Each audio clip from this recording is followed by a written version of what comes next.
Tu te lèves à 7 heures, te rinces le visage, tu te fais chauffer ton café, puis le bois devant ton téléphone où tu vas scroller de manière frénétique avant de prendre tes affaires, choper le premier métro qui passe, et c'est parti. Pour un 9h-18h que tu vas répéter 6 jours sur 7. En même temps, t'aimes bien ton taf ou tes études, mais tu sens que c'est pas ce qui te fait réellement vibrer. Ta vie n'est pas assez nulle pour que tu fasses les efforts de la changer, mais elle n'est pas assez bien pour que tu puisses t'épanouir pleinement. Alors, si t'es dans cette situation, bienvenue dans ce que j'appelle le paradoxe de la moyenne.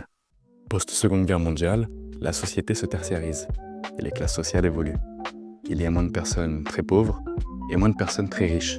On assiste alors à une moyennisation de la société, où 90% des gens sont moyens, ont une vie banale, le fameux métro, boulot, dodo. La société, en se moyennisant, a cru faire bon.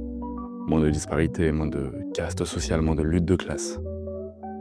Néanmoins, la moyenne anesthésie ceux qui s'y trouvent et deviennent qu'un grain de sable sur une plage qui en est déjà remplie. Moi, je veux vous apprendre à devenir ce même grain de sable, mais cette fois-ci sur une plage de galets. Peut-être que vous connaissez le biais de statu quo. Il s'agit d'une tendance cognitive où l'on privilégie les situations connues, même si elles sont imparfaites, plutôt que de faire face à l'inconnu. En plus de tout ça, ce biais est renforcé par une aversion au risque, une aversion au changement.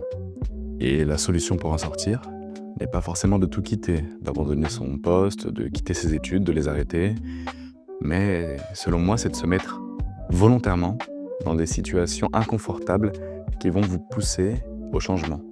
Par exemple, vous pouvez dresser un calendrier dans lequel chaque mois, au moins une fois par mois, vous devrez faire une tâche que vous n'avez pas l'habitude de faire, une tâche que vous n'avez même jamais faite. Commencez simple. Aller au cinéma ou au restaurant seul si vous ne l'avez jamais fait par exemple, ça peut être une très bonne idée. Le but est tout simplement de sortir volontairement de sa zone de confort et d'accepter le changement. Puis peut-être qu'à la fin de tout ça, le 12e mois, vous déciderez de faire un road trip à l'autre bout du monde, seul, avec un sac à dos uniquement. Peut-être que dit comme ça semble anodin, mais croyez-moi, ça peut réellement changer, ça peut réellement transformer vos vies.